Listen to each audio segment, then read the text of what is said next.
RC fans, it's Kelvin, Mr. RC. Thanks again for watching. In this video, I'm going to share with you my thoughts on this low cost, super cheap RC drift chassis. Now, the vehicle that you have in front of you is the clone, and I emphasize the word clone because there's not much information on online about this vehicle. It is the Clone D5 RC Drift Kit. Now, the main reason why I decided to do this video is because I've always been into the RC touring hobby. It was just until recently that I decided to go through the drift aspect, and after searching online as to what may be a good platform to start with, I decided to go and engage and commit to the Sakura D5 Pro RR chassis kit. Now, the only problem was they're so expensive. So the last time I checked, you were looking at 650 Australian, which is about 500 US, and to me that just wasn't viable. So since that I'm just starting out, so I looked at the specs of the original and the actual 3 Racing Sakura D5 RR Pro, and it had carbon fiber bits, it had aluminium bits, it had all the bells and whistles. So looking online, I decided to get as close to that, and the only thing I could find was in AliExpress and eBay was this model right here. So I'll go through my thoughts on this vehicle. I'll try and share as much info as I can with you guys. That way, if you guys are also thinking about starting out into the drift scene, then at least you'll be able to refer back to this video, because I was looking on the video sites, and I think they're all in other languages, so hopefully I can help in some way, shape or form. So let's start with the kit itself. Now, it doesn't come with the electronics. I've got all the latest and greatest on there, so that I'm not going to have dramas in that department when I do decide to compete. Now, as a roller kit, it does come with plastic drift tires, and it does come with a belt drive system, which is not like the original Sakura drift range, which is bevel gear drive system. So now, talking about the kit itself, it comes with a carbon fiber chassis. From the back, it came with an aluminium motor mount. It came with a belt drive with a spur as well, which was rubbish, which I replaced. You will need to replace that because for some weird reason they do not mesh up with the pinion that comes with the kit itself. So it came with a locked diff as well, CVDs. It came with an aluminium rear suspension arm, which I also replaced. These are the ones that they came with, but they don't have any adjustability on them, hence the reason I replaced them as well. So it came with a carbon fiber rear shock tower. Whoop, those magnets. Okay, so these body posts, they're the original Sakura mounts, which I replaced. The originals came with just your standard plastic body mounts. Now had also the carbon fiber uh, uh, battery brackets, and also the actual lower suspension suspension arm mounts also were aluminium. Now with going forward with the car, now with the cantilever suspension system, the suspension, I was surprised that the suspension system that they came with are actually also aluminium, which is a bonus because normally you would get plastic parts for them. Now the difference you can see visually is that the original D5 drift cars normally would have a suspension support mounting that goes through here, but this chassis doesn't come with that. I did have to extend the posts by 10 mils just to clear the high-speed servo there.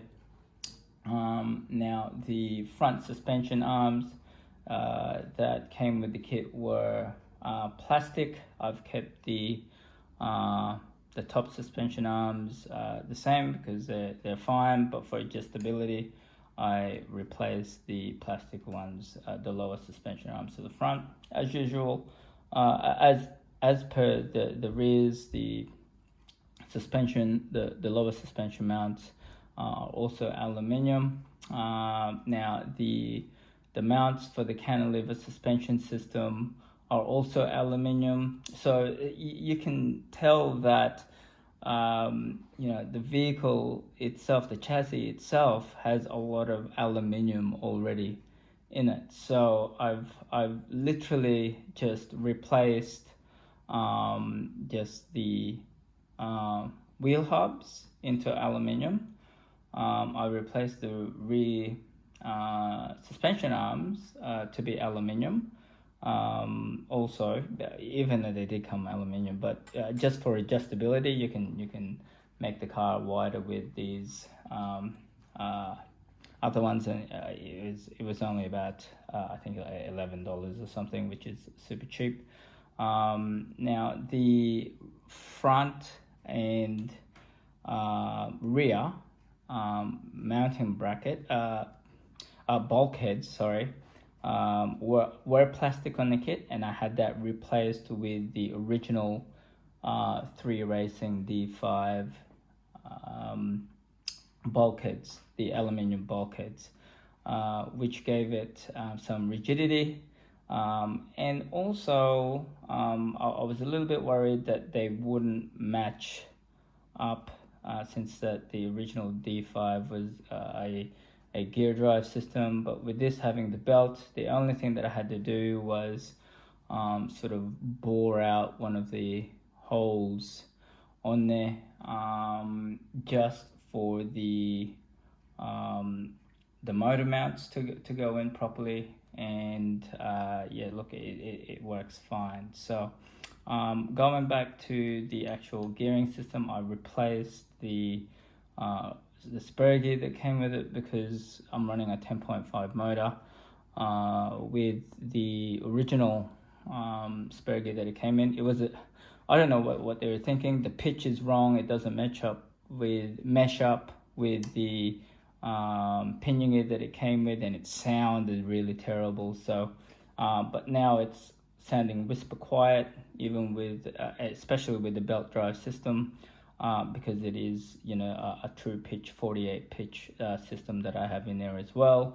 And I'm running a smaller pinion, obviously to cope with the RPM range. Now all in all, with all the carbon fiber and aluminium bits, this car I've probably spent an extra $100 on upgrading the parts. This is as close to the original D5 RR Pro which is currently on the market, if you can find them, around the 500 to $650 US sort of like mark. So which is, an extremely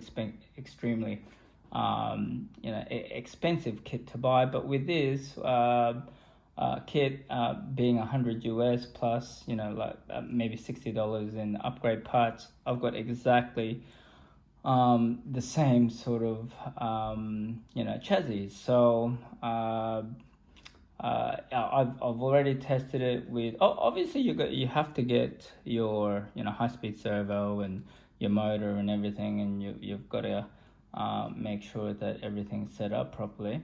At the moment I'm running a just another cheapy RX-7 body over there. I've yet to paint up my 300 ZX with Twin Z, sort of like theme going on there. I'm trying to get that looking like my actual real drift car, which is yellow. Wow! And I'll post something once it's all done. But yeah, I just thought I'd share with you guys my experience with this car itself. Now, once you've gotten the suspension arms, you will have the tunability to go wider. You can have a longer wheelbase, shorter wheelbase.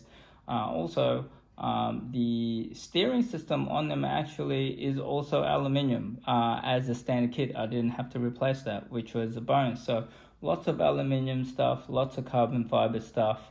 The only downside that I felt was, was lacking was the spur gear that had on it is terrible. Oh, also the front springs that came as a kit, they're way too hard. Even my touring cars don't have suspensions that hard. So hence I've replaced the suspension and that. But other than that, because nothing stops you from running the plastic hubs.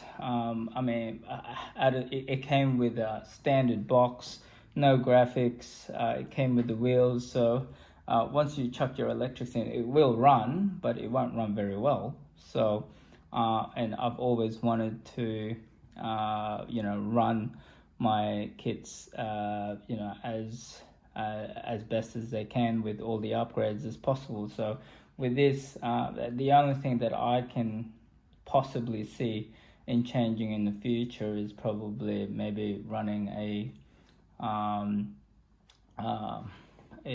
sort of spool diff in the rear, or maybe these front suspension arms. I might replace them to the aluminiums, but at this stage I'm not really too fast about that, because the way that it is, it's fine. And with all the upgrades, you're looking at 150 US. Now you really can't beat that. You either build something for 150 US or you buy something for 500 US. So it's just simple math for me. So all in all, write down in the comments if you have any questions regarding this kit, because as I said earlier, that there isn't much online about these cars. But apart from the first thing that I would do is change. Even if you didn't buy all the aluminium stuff, if you change the spur gear, probably that's the only thing that I would do. And you wanted to keep everything else the same, it will run just as fine, because it does come with the wheels on there. Now, for style points, you can buy the D5 disc and brake rotor systems for them, which I have put on with the aluminium wheels. So it looks really impressive. It's got all the carbon fiber bling. It's got all the adjustability that you have in there. The turn rate on it is fine. It's got fairly good aggressive steering angles as well.